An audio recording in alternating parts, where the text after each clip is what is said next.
This is the Horse Radio Network. This is episode 332 of Horse Tip Daily, a different horse tip, a different equine topic, a different equestrian expert every day. Horse Tip Daily brings the world of equine knowledge to you one day at a time. Today's tip is sponsored by Kentucky Performance Products. Visit them at kppusa.com. Enjoy today's tip.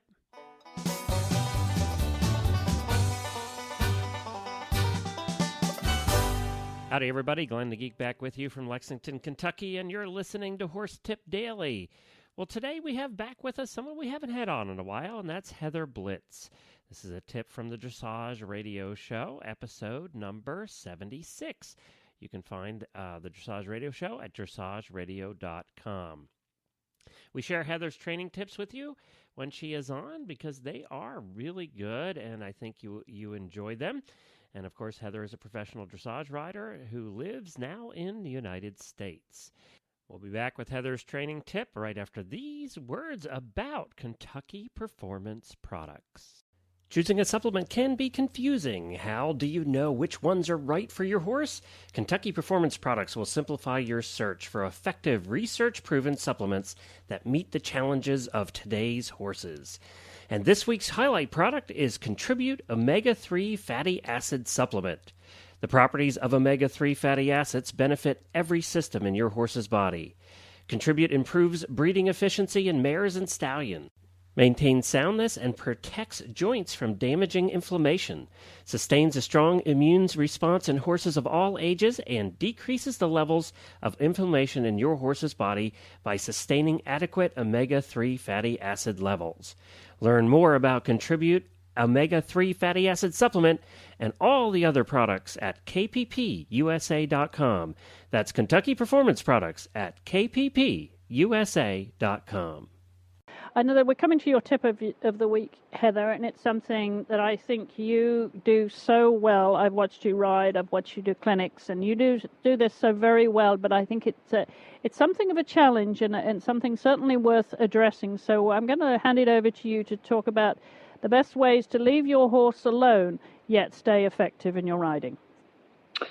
Well, I just thought about bringing this up as tip of the week because I do tend to bring this up to most of my students, at least at some point or another, that one of the goals we're really going for is to find out how to be really effective as far as you have to be in command. You have to be the one that is determining what's going to happen as you ride your horse, and that there's no denying that.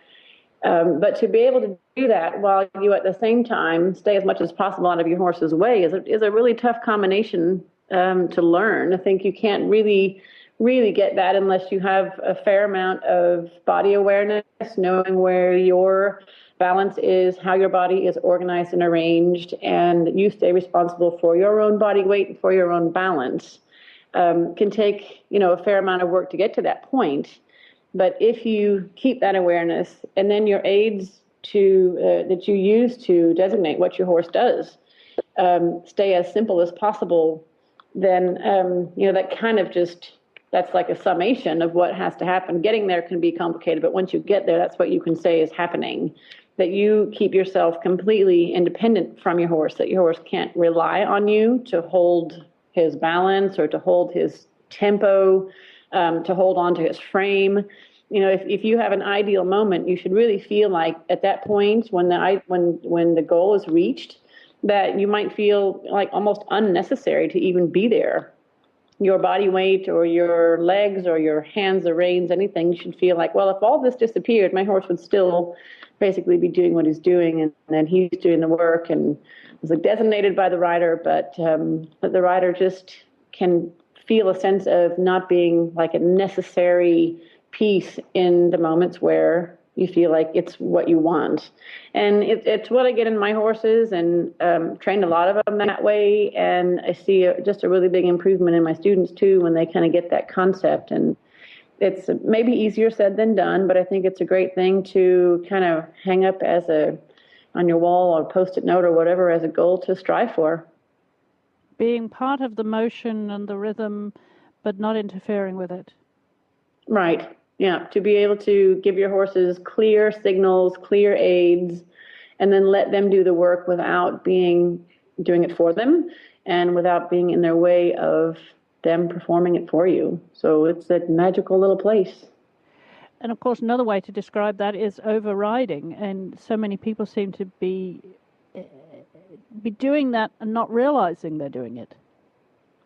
Right, and it's easy for aids to get too strong. I mean, aids should really be defined as really super light and asking very nicely, and consequences might be different, but aids should stay really light. And if aids get a little bit stronger and a little bit stronger and a little bit stronger, then it turns into the riders pretty much like not taking the reins. I was going to use that phrase, but it's too confusing.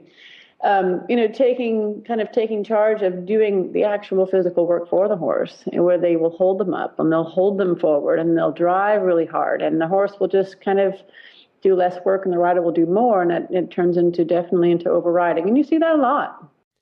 Well, thank you to Chris Stafford and Heather Blitz for bringing us that tip. It was off of episode number 76 of the Dressage Radio Show at dressageradio.com. So you can find all the rest of the show over there. It was a terrific show, and you want to stop by and take a listen to it. Well, we'll be back again tomorrow with another new expert and a different horse tip. Until then, stay safe, everyone. The Horse Radio Network and the Horse Radio Network hosts are not responsible for statements of guests or their opinions. Use your own judgment when listening to the tips provided by the experts on Horse Tip Daily.